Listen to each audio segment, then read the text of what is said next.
안녕하세요. 반갑습니다. 21강입니다. 저번 강의 때까지 우리 소프트웨어까지 끝냈죠. 그래서 오늘부터는 통신과 관련된 여러 가지 개념과 장비들에 대해서 배워보도록 하시겠습니다. 자, 오늘의 출제 포인트 한번 보시죠. 통신과 관련돼서 기본적인 데이터 전송 방식 좀 배우셔야 되겠고, 그런 다음에 데이터 전송 방식과 네트워크망을 운영하는 방식의 차이점 기억하시면 좋겠고요. 통신망에 여러 가지 종류가 있겠죠. 구성 형태의 종류 이해하시고, 그런 다음에 이렇게 통신망을 구축할 때 필요한 장비들이 있을 겁니다. 이런 장비들에 대한 문제가 한 문제, 두 문제씩 꼭 나타나니까 요 부분에서 한두 문제가 나타나니까 우리 같이 한번 요것도 여러분들 이해는 제가 시켜드릴 겁니다. 특징 잘 기억하셔갖고 문제에 적용시켜 주시면 좋으시겠어요. 자, 먼저 정보통신 기술, 정보통신의 개념부터 한번 배워보시죠. 뭐가 필요하냐? 처리 기술이 있었어요. 그렇죠? 컴퓨터가 처리를 하죠. 거기다 무슨 기술을 합칩니까? 통신 기술을 합쳐요. 그래서 합쳐진 게 정보통신의 개념이다. 그럼 뭐가 필요할까요? 정보원, 정보가 발생한 곳, 이렇게 결국 송신자가 되는 거죠.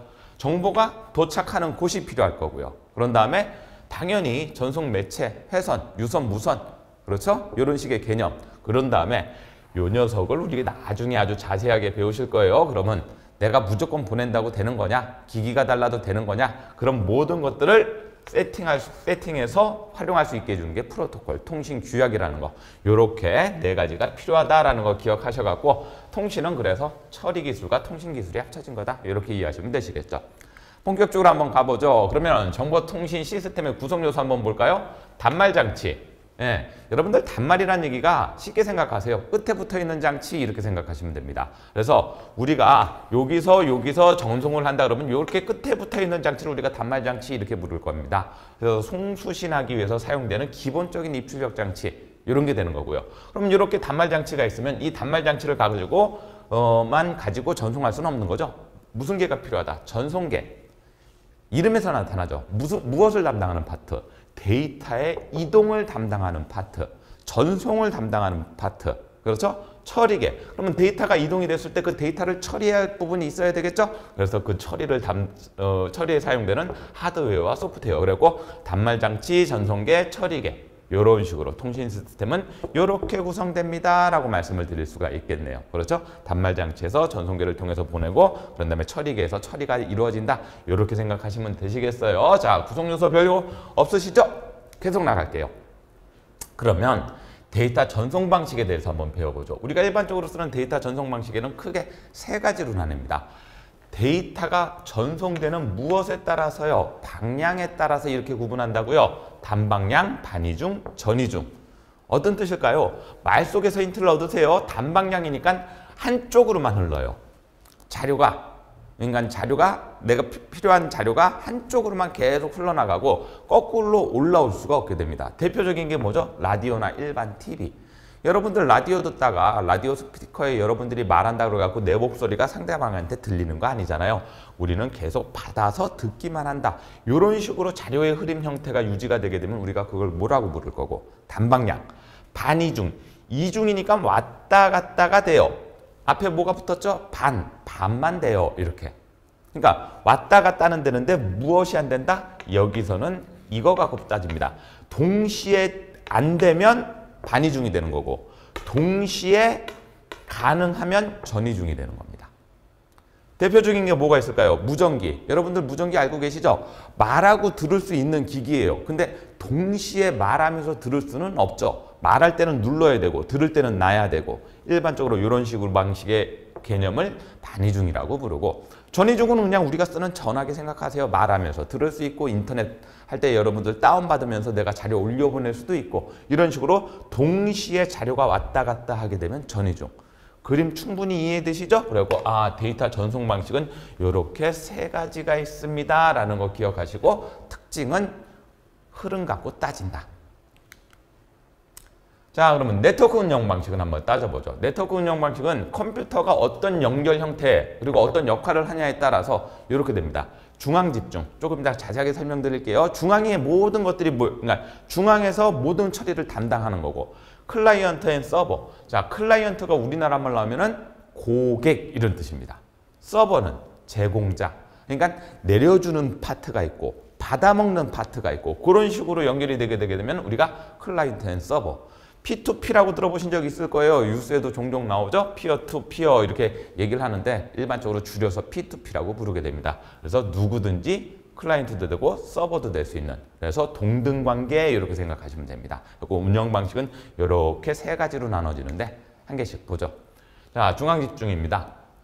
작업에 필요한 모든 기억과 처리를 누가 담당한다고요? 네, 중앙이 담당한다고요. 그래서 말 그대로 뭐가 되는 거예요? 이름이 중앙집중 이렇게 되는 거죠.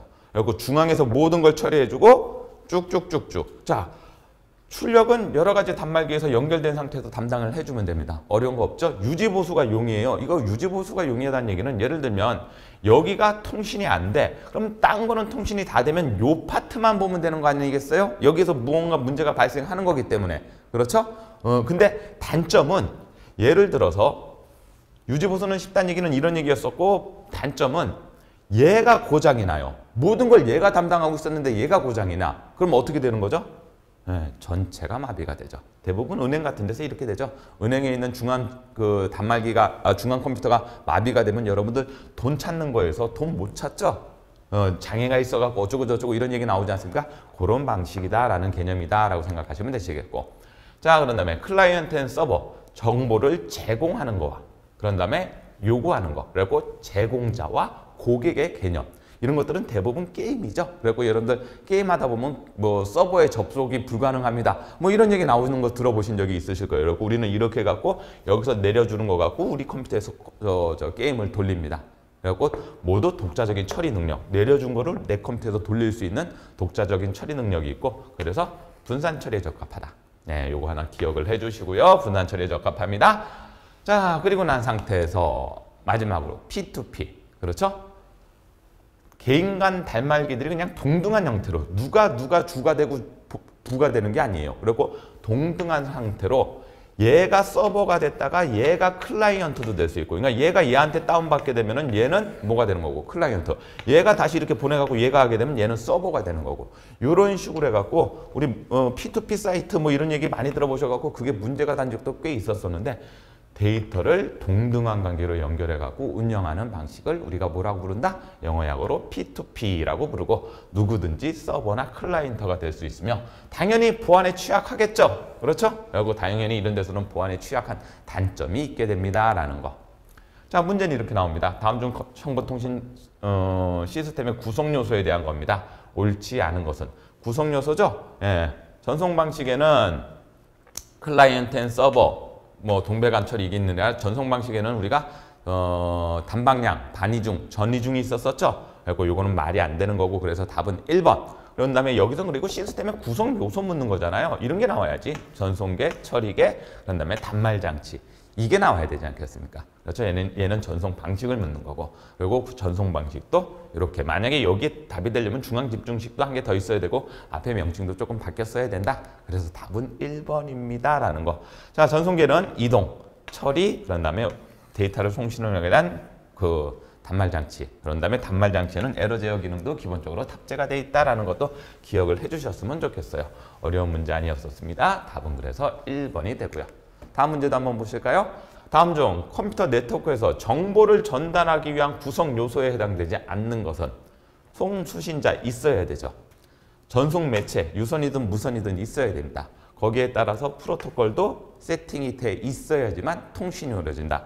음성인식은 필수 구성 요소가 아니죠. 그렇죠? 그리고 음성인식은 컴퓨터라는 개념보다는 전화적인 측면이 강하게 되네요. 그렇죠? 그래서 답은 몇 번 여러분들 좋습니다. 어려운 거 없이 이런 것들은 그래서 외워서 맞추고 이해하면 맞출 수 있다. 이런 말씀 드리는 거죠.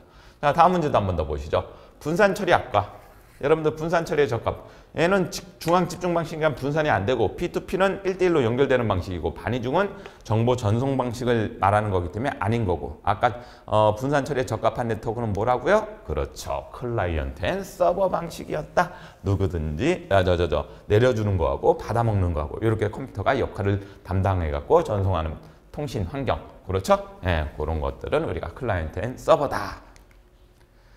계속 한번 나가보죠. 정보통신망을 모양에 따라서 한번 구별해 볼게요. 이건 뭐 어려운 건 없으세요. 그림만 보면 이해가 되실 겁니다. 뭐라고 돼 있으세요? 성형. 중앙 컴퓨터와 단말 장치가 몇 대 몇으로 1대1로 얘 1, 얘 1, 얘 1, 얘 1. 그렇죠? 모든 걸 중앙이 담당합니다. 아까 비슷하죠? 중앙 집중식하고. 그렇죠? 비슷한 개념이에요. 고장 발견이 쉽다고 그랬었어요. 선이 끊어지면 여기만 보면 되니까. 그렇죠? 유지보수도 용이해요. 그래갖고 이렇게 단말 장치 하는 것도 하고 단말 장치의 추가 제거가 쉬워요. 여기 선 깔아놓고 여기다가 또 하나 단말 장치 달아놓으면 그만이지 않습니까? 근데 단점은 뭐냐? 아까도 기억나시죠? 중앙에 뭐가 발생하면 중앙이 마비가 되면 전체가 마비가 된다. 그렇죠? 그리고 성형은 스타형이라고도 부르고 말 그대로 뭐 스타가 성이잖아요. 별이잖아요. 그리고 그렇게 생각하셔갖고 중앙에서 모든 걸 처리한다. 이렇게 생각하시면 되시겠어요. 자, 모양에 따라 분류하게 되면 계층형이라고도 또 나옵니다. 다른 말로 트리형이라고도 부르죠. 뭐처럼 생겼기 때문에 나뭇가지처럼 생겼죠. 그렇죠? 분산 처리 환경에 적합합니다. 여러분들 딱 봐도 분산 처리에 적합하게 생겼잖아요. 맞죠? 중앙에서 가지가 쳐져갖고 나가고 가지가 쳐져갖고 나가고 가지가 쳐져갖고 나가고 그렇기 때문에 여기서 처리하고 모아서 일로 보내든 다음에 여기서 처리하고 모아서 이렇게 중앙으로 보내게 되면 자료가 완성되는 이런 형태에 적합한다. 그래서 이런 식의 계층형 이라고 얘기를 하게 되면 여러분들 머릿속으로 트리형이라고 같이 이해하셔도 되고 그런 다음에 분산 처리 이 정도의 특징은 꼭 기억해 주십시오 라고 말씀을 드립니다. 링형이에요. 반지죠, 반지. 그렇죠, 여러분들 반지. 이렇게 생겨 먹은 거. 그러니까 동그랗게 굳이 동그랗게 생기지 않아도 돼요. 이렇게 했었을 때 한 바퀴를 돌아오게 되면 여러분들 링형이라고 부르고 원형의 형태로 단말기를 연결합니다. 그래갖고 양방향, 일로도 자료가 보낼 수 있고 일로도 자료가 보낼 수 있죠. 근데 추가 제거가 조금 어려워요. 그렇죠? 중앙이 어떤 게 중앙이 될 수 없기 때문에 어떤 게 뭐 서버가 될 수도 없는 개념이기 때문에 이런 식의 개념에서 추가 제거가 어렵고 기밀 보호도 어렵습니다. 그런 특징을 갖고 있고 이렇게 동그랗게 돌아간다 그러게 되면 여러분들 머릿속으로 링형 생각하시면 되시겠죠. 어려운 얘기 아닙니다. 계속 나가 볼게요. 자, 여러분들은 버스형. 여러분들 이 버스형은 말 그대로 우리 타는 버스 말하는 거예요. 그렇죠? 버스. 그리고 버스 타게 되면 중앙에 뭐 있나요? 통로 있죠? 사람들 움직일 때는 중앙 통로로 움직이잖아요. 그래서 이 중앙에 통로 있는 이걸 기준으로 합니다. 그래서 이걸 우리가 뭐라고 그러냐면 백본 케이블 이렇게 해요. 제일 중요한 케이블이죠. 그래서 백본 케이블에 단말 장치들이 연결돼서 추가 제거가 용이합니다. 이 케이블을 중심으로 해갖고 단말기들을 연결해 나간다. 그렇죠?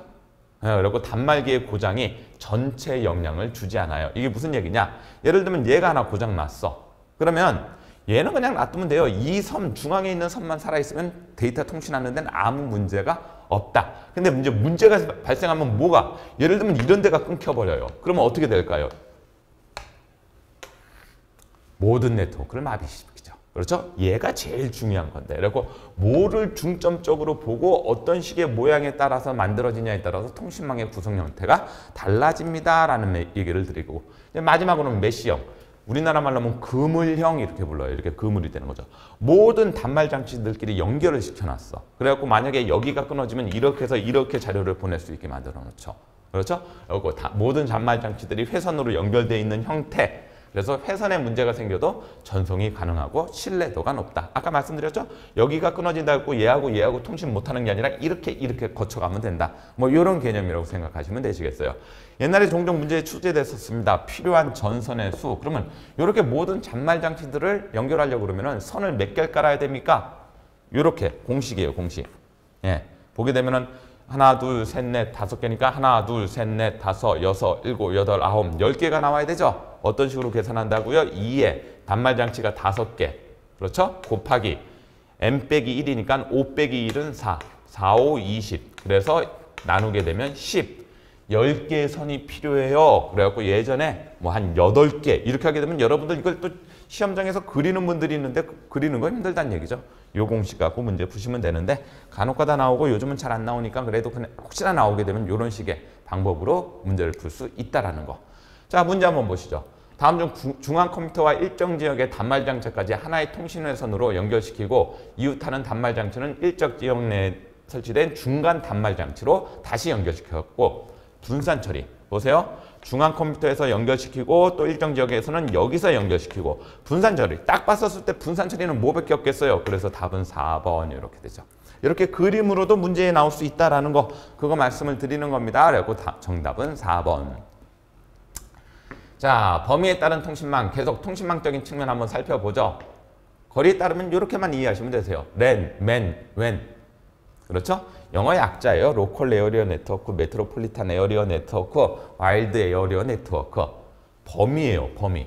쉽게 생각하면 좁은 구역의 건물의 모든 컴퓨터들끼리 연결돼 있어.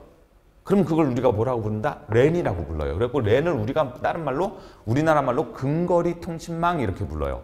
그러면 이런 건물들이 계속 연결이 한 지역에 모여 있어가지고 이런 것들을 다 장비를 통해서 연결해 놨어. 그럼 이게 뭐가 되는 거죠? 도시가 되는 거예요. 그래서 맨이 되는 거죠.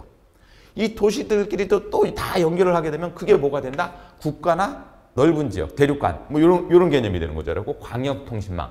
혹시 그리고 범위적인 측면을 나왔었을 때는 랜, 맨, 웬 이렇게 기억하셔갖고 크기는 웬이 제일 크다라는 거 그거 기억하시게 되시면은 그림 잘 기억하세요, 여러분들. 그리고 문제는 이 파트는 그렇게 어려운 파트가 아니다. 외우면은 쉽게 맞춘다 이 말씀 드리는 거죠.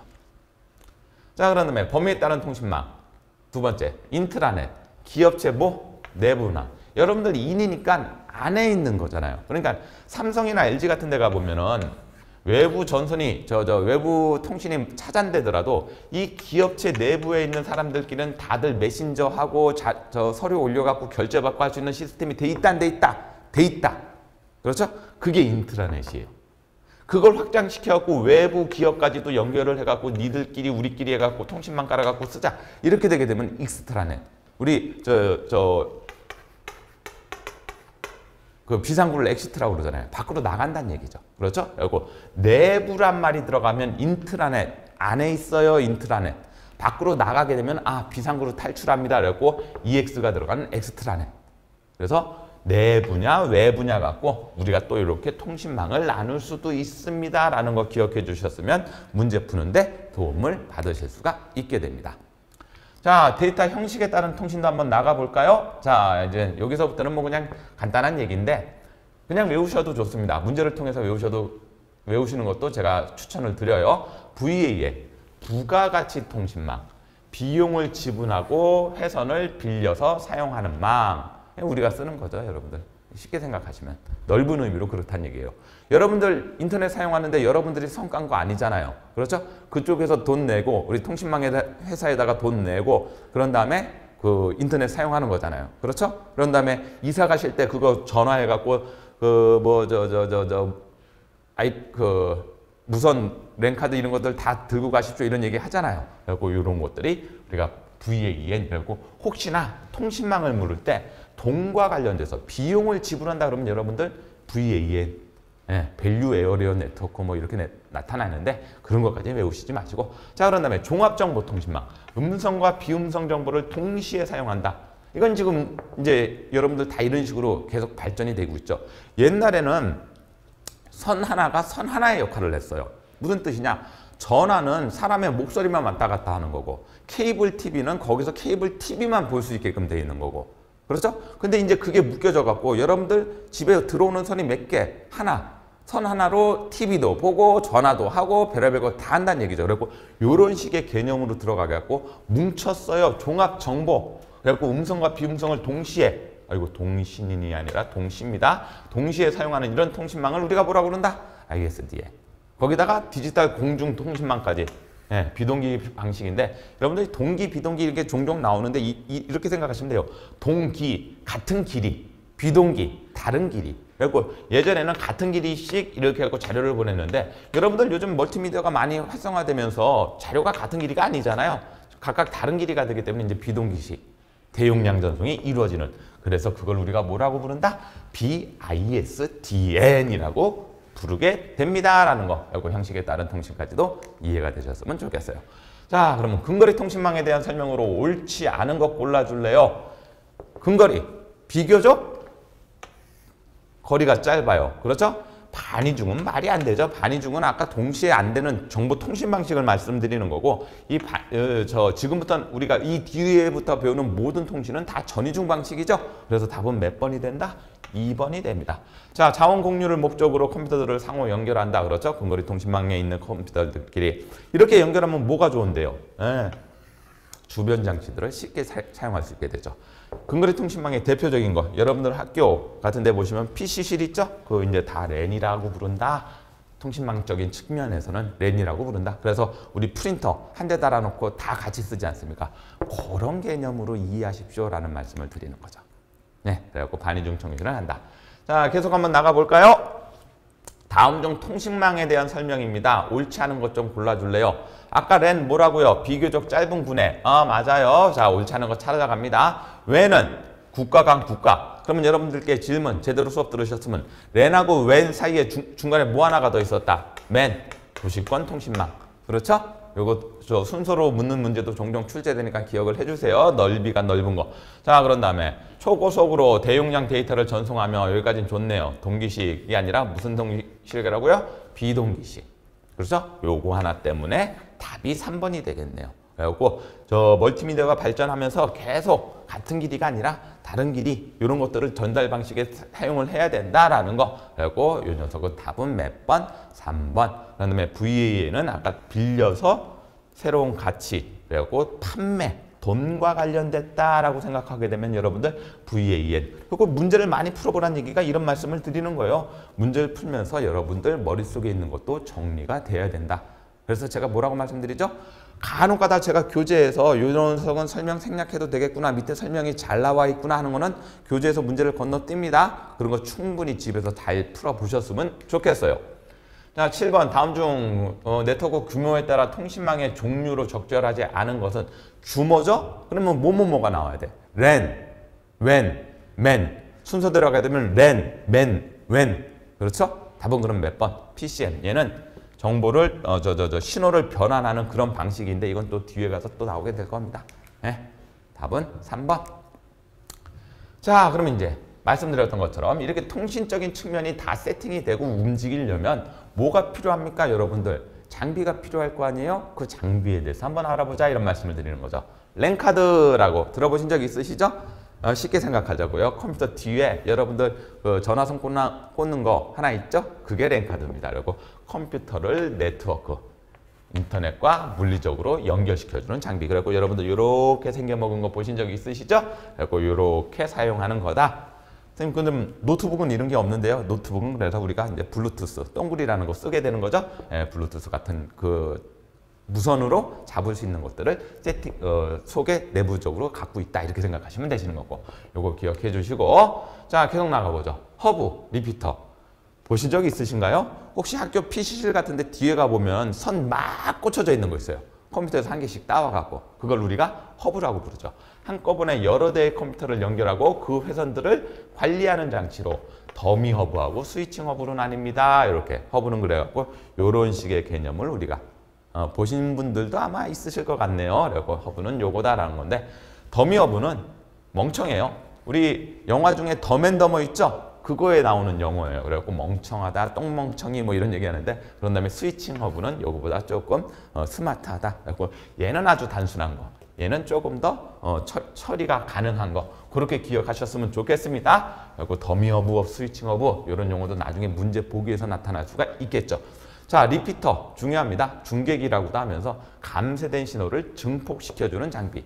이게 무슨 얘기냐? 신호가 쭉 가다 보면 신호세기 100을 쏴줬어요. 그러면 우리가 전선을 통해서 따라갈 거 아니에요. 맞죠? 쭉 가다 보면은 여러분들 모든 전선, 정기적인 신호에는 뭐가 발생하죠? 저항이 발생할 거 아니에요. 가다가 신호가 쭉 떨어져. 그러면 상대 쪽에서는 이 신호를 정확하게 캐치할 수가 없겠죠. 그러니까 중간 안에 뭘 달아놓는다고요? 리피터예요. 그래서 말 그대로 중계기. 그렇죠? 중계기 해갖고 다시 신호를 원래대로 돌려준 다음에 이쪽에 제대로 신호가 전달될 수 있게 해주는 장비. 그리고 우리도 위성 중계 이런 얘기 하잖아요. 거리가 너무 머니까 신호가 안 와. 그러니까 중간에서 위성에서 한번 받아갖고 다시 쏴주는 개념. 그 생각하시면 돼요. 그 역할을 하는 게 뭐라고요? 중계기다, 리피터, 그리고 허브 리피터 이런 용어들에 대한 개념 이해하시고 그림은 특별하게 기억하실 필요는 없지만 개념 기억하셔갖고 문제 적용시켜 주셨으면 좋겠어요. 계속 나갈게요. 브릿지, 두 개의 동일한 근거리 통신망 네트워크를 연결할 때 사용하는 장비. 뭐라고요? 동일한이라고요. 동일한. 두 개의 동일한 근거리 통신망을 연결할 때 이렇게 이쪽에 하나 꽂아놓고 이쪽에 하나 꽂아놓고. 그래서 브릿지가 우리나라 말로 하면 뭐죠? 다리죠. 말 그대로 이제 가교 역할을 한다, 다리 역할을 한다 이렇게 생각하시면 되시겠고 라우터 중요합니다. 문제 나오게 되면 리피터, 라우터, 게이트웨이 이 세 가지 중에서 하나 장비로 문제가 제일 많이 출제가 돼요. 네트워크와 네트워크를 연결했어요. 자 이쪽에도 망이 하나 있고 이쪽에도 망이 하나 있어. 그랬었을 때 자료를 보내거나 받을 거 아니에요, 맞죠? 그때 어디로 보내는 게 제일 빠를까? 여기도 연결돼 있고 여기도 연결돼 있고 이렇게 막 연결돼 있을 때 여기로 가서 여기로 가는 게 빠를까? 여기로 가서 여기로 가는 게 빠를까? 그래서 최적의 경로다. 경로 찾아줘요. 그러면 여러분들 머릿속으로 뭐 생각하라고? 라우터 생각하시라고요. 그리고 장비하게 되면 라우터, 게이트웨이, 리피터 요 세 가지 중에 하나 나오는데 그 중에서 리피터는 아까 뭐라고요? 중계기, 다른 말로 증폭기라고도 불러요. 그리고 그런 거 기억하시고 라우터는 최적의 경로 이렇게 생각하시면 되시겠죠. 모양은 뭐 이렇게 생겼다라는 거 보시면 되시겠고. 자, 게이트웨이 나왔네요. 게이트웨이는 서로 다른 네트워크 간에 데이터를 주고받기 위한 거. 자, 네트워크 망이 있어요. 얘하고 규모가 다르든가 네트워크가 달라. 그러면 그냥 선만 연결한다고 되는 게 아니다. 뭐를? 게이트웨이를 따라갖고 이 통신이 원활하게끔 해줘야 된다. 그래서 서로 다른 네트워크 간에 연결을 하게 되면 게이트웨이. 그렇죠? 경로를 찾아주면 라우터. 중간에 뻥 튀겨주면 리피터. 그거 갖고 문제 풀자고요. 자, 그러면 여기서 장비들은 이렇게 기억하시면 되시겠다라는 말씀을 드리는 거고 그런 다음에 이제 기타 장비 한번 보죠. 모뎀. 네. 디지털을 아날로그. 다시 디지털로 바꾸는 변복적이 이렇게 부르는 녀석이세요. 그래갖고 예전에 우리 그 PC 통신 제일 처음에 모뎀 썼다라는 거 응답하라 1994 이런 데 보면은 모뎀 나오죠. 그렇죠? 네, 그런 개념이다라고 보시면 되시겠고 디지털을 아날로그로 아날로그를 디지털로 그리고 여기서 이렇게 바꾸는 걸 우리가 변조라고 부르고 여기서 이렇게 나오는 걸 복조라고 불러요. 그래갖고 그거를 말하는 게 변복조기 이렇게 하고 모뎀이라는 거 있고 코덱은 이게 반대야. 아날로그를 디지털로 바꾸고 디지털을 다시 아날로그로 하는 신호 변환 장치. 그래서 그럼 얘는 그럼 변복조기 아니라 얘는 북변조기 이렇게 부르면 되겠죠. 그래서 위의 기능을 실행하는 기법을 이렇게 코덱호는 모뎀 이렇게도 부른다라는 거. 자, 그런 다음에 인터넷과 관련돼서는 뒤에 가서 한 번 더 나오겠지만 KRNIC 국내 공식 인터넷 주소와 자원을 관리하는 조직을 우리가 이렇게 KRNIC 앞에 K자가 붙었잖아요. 그거 하나 기억해 주시라고. 그리고 나중에 요거는 다음 시간에도 한 번 더 나올 겁니다. 그 다음에 정지비트, 비동기식. 아까 우리 비동기식 기억나시죠? 그랬었을 때 그러면 자료가 시작하는 지점하고 끝나는 지점을 알아야 되잖아요. 그리고 스타트 비트, 스톱 비트. 그리고 요거 스타트 비트도 하나 있는데 그리고 스타트는 뭐가 될까요, 여러분들? 시작, 정지, 스톱. 그리고 자료의 시작과 끝. 그렇죠? 길이가 같지 않은 방식에서 끝을 표시하기 위해서 추가된 비트를 우리가 정지 비트. 그런 다음에 자료가 시작한다 그러면은 스타트 비트. 흐름 제어란 말도 나와요. 데이터를 송신할 때 자료 뭉치를 분실하지 않도록 속도와 흐름을 조절해 주는 것. 말 그대로죠. 이 의미 따라가셔갖고 여러분들 문제 맞추시는 거 나쁘지 않습니다. 이런 말씀 드리죠. 자, 이게 이제 통신에 대한 기본적인 개념이었어요. 이 개념 갖고 그리고 장비들도 이해했으니까 우리 문제는 어떻게 나오는지 한번 볼까요? 자, 보죠. 다음 중 통신 장비와 관련해서 리피터에 관한 설명입니다. 옳은 것은 고르는 거. 자, 그럼 리피터 여러분들 뭐라고요? 중계기라고. 다른 말로 중폭기라고도 불러요. 중계기. 신호가 떨어지면 다시 원래대로 복구해준다. 됐나요? 그러면 전송 경로 나왔다. 이건 라우터. 프로토콜이 다른 네트워크를 연결한다. 이거는 뭐 게이트웨이. 그렇죠? 감쇄된 신호. 감쇄라는 게 아까 그 얘기였죠? 신호가 약해지는 현상을 감쇄라고 부르는 거고 그래서 다음 구간으로 증폭하여. 그래서 제가 증폭기, 중계기 이런 말씀 드렸던 거 맞죠? 답은 몇 번? 2번. 같은 프로토콜을 사용하는 두 개의 근거리 통신망. 요것도 아까 우리 배우셨으니까 앞에 거 한번 찾아보셔갖고 기억해 주셨으면 좋겠다라는 거. 그럼 답은 몇 번? 네, 3번 이렇게 되겠죠. 좋습니다. 다음 중 정보통신에서 네트워크 관련 장비에 대한 설명입니다. 옳지 않은 것을 골라주십시오. 자, 라우터는 구성하기 위해서 반드시 필요한 장비로 정보 전송을 위해서 최적의 경로. 좋습니다. 그런 다음에 허브는 네트워크를 구성할 때 여러 대의 컴퓨터를 연결해서 각 회선들을 관리하는 거. 아까 이거 뭐처럼 생겼냐면 하모니카처럼 생겼다 이렇게 생각하시면 되세요. 하모니카처럼 이렇게 구멍이 뻥뻥뻥 뚫려 있고 거기다가 자, 브릿지 네트워크 신호를 할 때 아날로그 신호로 변환하고 다시 그 전송을 하는 거. 브릿지는 여러분들 아까 말씀드렸잖아요. 연결할 때 쓰는 거. 그렇죠? 랜과 랜을 연결할 때 쓰는 거. 그렇죠? 그러면 얘는 디지털을 아날로그를 다시 디지털로 변환하게 되면 이거는 뭐죠? 변복 쪽이죠? 그래서 답은 그래서 모뎀 이렇게 되는 거겠네요. 답은 그러면 몇 번? 3번. 좋습니다. 나머지 거. 네트워크에서 다른 네트워크로 들어가는 입구 역할을 하면서 근거리 통신망과 같은 하나의 네트워크에서 다른 네트워크가 다를 때, 네트워크망이 다를 때 그때 연결하는 게 뭐라고요? 게이트웨이. 그리고 답으로 나오게 되면은 문제에서 보기로 출제되는 거 보면 여러분들 보시는 것처럼 리피터, 라우터, 게이트웨이가 제일 많이 추가가 되고 그런데 나머지 거 개념 이해하시면 문제 푸는데 어려운 거 없다.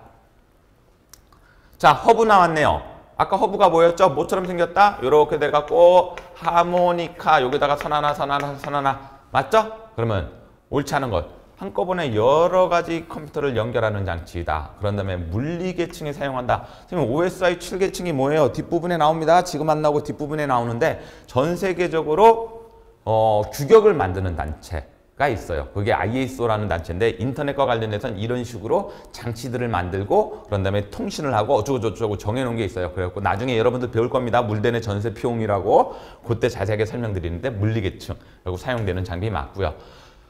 허브에는 더미 허브하고 스위칭 허브가 있네요. 그렇죠? 그런 다음에 일반적으로 스위칭 허브보다 더미 허브가 속도가 빠르다. 아까 누가 더 멍청하다고? 얘가 멍청하다고요.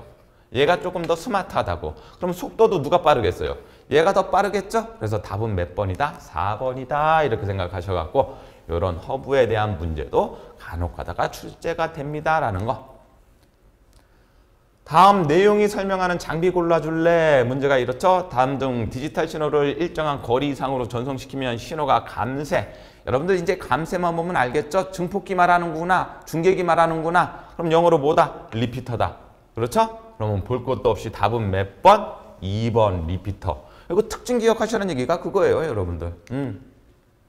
됐네요. 그럼 뭐 나머지 거는 그 설명은 여러분들 다 설명드렸기 때문에 이해하시고 계셨으면 좋겠고 다음 중 인터넷 기술을 적용한 인트라넷입니다. 인트라넷.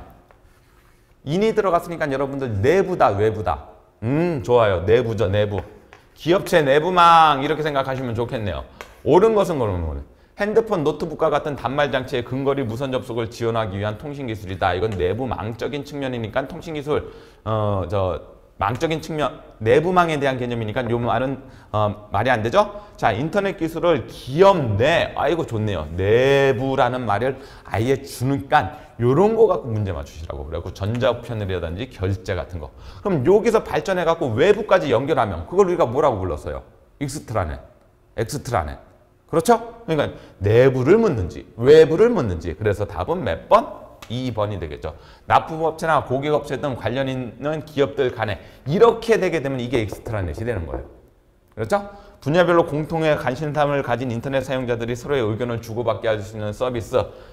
이게 이제 그 방명록이나 게시판 같은 거죠. 이것도 뒷부분에 가면 그 인터넷의 사용 서비스 측면에서도 또 한번 나올 테니까 그때 한번 설명 들으셨으면 되겠고 중요한 얘기는 아니다. 답은 그럼 몇 번? 2번. 좋습니다. 다음 중 컴퓨터를 사용한 정보통신에 관련된 통신 용어에 대한 설명입니다. 옳지 않은 거 골라줄래요? 예, 흐름 제어. 아까 버퍼를 생겨서 그 속도와 흐름을 조절하기 위한 기능이다. 그렇죠? 흐름 제어 어려운 거 없고. 정지 비트, 전송되는 끝을 알린다. 요거의 반대가 아까 스타트 비트라는 것도 있었다라는 거 기억하시고. 페리티 비트, 우리 앞에서도 한번 나왔었죠? 예. 코드의 여러 가지 방법에 페리티 코드도 있었잖아요. 그럼 페리티 코드가 오류를 검출하기 위한 코드죠. 페리티 비트가 붙으면 에러를 검출하기 위한 비트다. 같이 연결해서 이 파트에서도 하나 기억해 놓자. 이 말씀 드리는 거고. 자, 전송 속도는 bps 단위를 씁니다. 바이트 퍼 세컨드가 아니라 비트 퍼 세컨드예요. 왜? 정보의 최소 단위가 뭐기 때문에? 비트기 때문에. 그래서 여러분들 요 비트 퍼 세컨드 앞부분에선 나오진 않았지만 여기서도 하나 기억해 주실래요? 뭐라고요? 전송 속도 BTS는 정보의 최소 단위인 비트를 사용한다. 바이트 아닙니다. 죄송합니다. 바이트 아닙니다. 그래서 비트. 그럼 답은 몇 번? 4번 이렇게 되는 거죠. 통신 파트 오니까 조금 편하시죠? 장비에 대한 이해와 망적인 측면 그렇게 어려운 얘기가 없었으니까 여러분들 요거 문제 푸시는데 어렵지 않았을 거다라고 말씀을 드리는 거죠. 자, 이것만 기억하죠.